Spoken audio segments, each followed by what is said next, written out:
உங்களுக்கோ உங்க அம்மாவுக்கோ உங்க குடும்பத்தாருக்கோ விட்ட போவர் கிடையாது. கர்த்தருக்கு மட்டும் விட்ட போவர். கர்த்தர் ஓகே சொல்லிட்டாருன்னு வச்சுக்கோங்களேன், உங்களுக்கு பிடிக்கலனாலும் கட்டிடணும். சில டைம்ல கர்த்தர் அப்படி நடத்தலாம். நீங்க பாருங்க, யோசேப்புக்கு மரியாதை பிடிக்கல, ஏன்னா அவ வயிற்றுல கன்சீவ் ஆயிருக்கா. கர்த்தர் சொல்றாரு, சேர்த்துக்கொள்ள ஐயப்படாதே.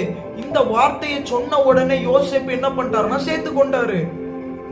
இப்போ இதை தெரிந்து கொள்ளும் இன்னைக்கு. ஆனா இதை வச்சுட்டு நிறைய பேர் என்ன பண்றாங்க தெரியுமா, யோசேப்பிட்ட பேசுற மாதிரி என்கிட்ட பேசட்டுமே. எல்லா டைமும் அவர் அப்படி பண்ண மாட்டாரு பாருங்க.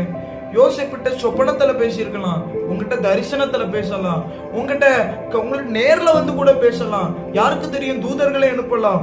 ஏன் இப்படி பேசாம வசனத்தை கொண்டு பேசலாம்.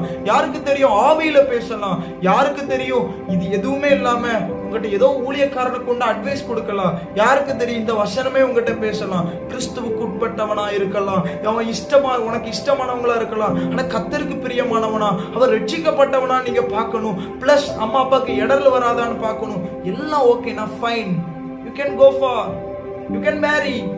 இதுதான் சத்தியம்.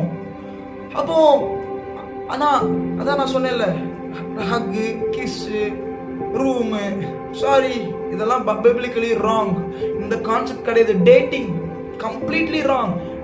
After marriage dating is completely right. Go for. God உங்கள்கிட்ட எப்படி பேசுறாரோ போங்க. அதுக்காக நிறைய பேர் வந்து பைபிள்ல இல்லாததை கர்த்தர் பேசுறாருன்னா தெரிஞ்சுக்கோங்க, அது கர்த்தர் கிடையாது, உங்க மாம்சமா இருக்கும், இல்ல பிசாசா இருக்கும். இதை நீங்க தெளிவா தெரிந்து கொள்ளுங்க. அதனால திரும்ப சொல்றேன், நீங்க பரிசுத்த ஆவியானவரை துக்கப்படுத்தி